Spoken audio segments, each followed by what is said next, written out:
లో కూడా 70 కోట్లతో ఇంకొక ఆయుర్వేద మెడికల్ కాలేజీలు కూడా మంజూరు చేయడం జరిగింది. అంటే దాదాపు 280 కోట్లతో ఇవాళ ఈ ఆయుష్ సంబంధించిన మెడికల్ కాలేజీల ప్రారంభం ఇవాళ భూమి పూజలు చేసుకుని మనం పనులు మొదలు పెట్టుకోగలి. రాబోయే 2 సంవత్సరాల్లో ఈ రాష్ట్రంలో ఈ వైద్య విద్యను అందించాలంటే చదవాలనుకుంటున్న విద్యార్థులు ఎవరైనా ఆయుష్ కానీ యునాని కానీ లేదా న్యాచురోపతి కానీ బయట రాష్ట్రాలకు వెళ్లకుండా ఇక్కడే చదవడమే కాకుండా బయట రాష్ట్రాల వాళ్ళు కూడా ఆంధ్రప్రదేశ్కు వచ్చేలాగా ఒక ఆయుష్ ఇండియన్ సిస్టమ్స్ ఆఫ్ మెడిసిన్స్ కి ఒక హబ్ లాగా ఆంధ్రప్రదేశ్ ని తీర్చిదిద్దే ప్రయత్నం చేస్తున్నాం. దాని మీద మాత్రమే కాకుండా ఒక ఇంటగ్రేటెడ్ హాస్పిటల్స్ కూడా ఒక్కొక్కటి 20 కోట్లతో ఇంటగ్రేటెడ్ హాస్పిటల్స్ కూడా మంజూరు చేయడం జరిగింది. తిరుపతి, గిద్దలూరు, నందిగామ, తెనాలి,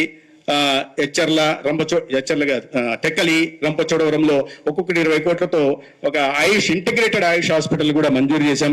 అదేవిధంగా 1500 డిస్పెన్సర్లని ఎక్కడెక్కడో ఆగిపోయిన డిస్పెన్సర్లు పనికి రాకుండా డిలాపిడేట్ స్టేట్ లో ఉన్న వాటిని 1500 డిస్పెన్సర్లని పూర్తిగా ఇవాళ మళ్ళీ మరమ్మతులు లేదా పూర్తిగా నిర్మాణం చేసి తయారు చేయడం జరిగింది.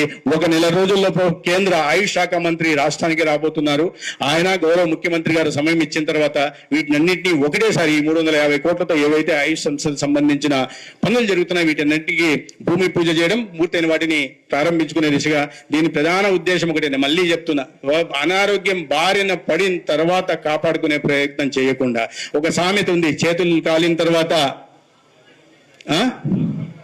పిల్లలు చెప్పట్లా పైనుంచి చేతులు కాలిన తర్వాత అటువంటి మళ్ళీ ఇంకో మెసేజ్ పెట్టారు, HCM స్టార్టెడ్ అని.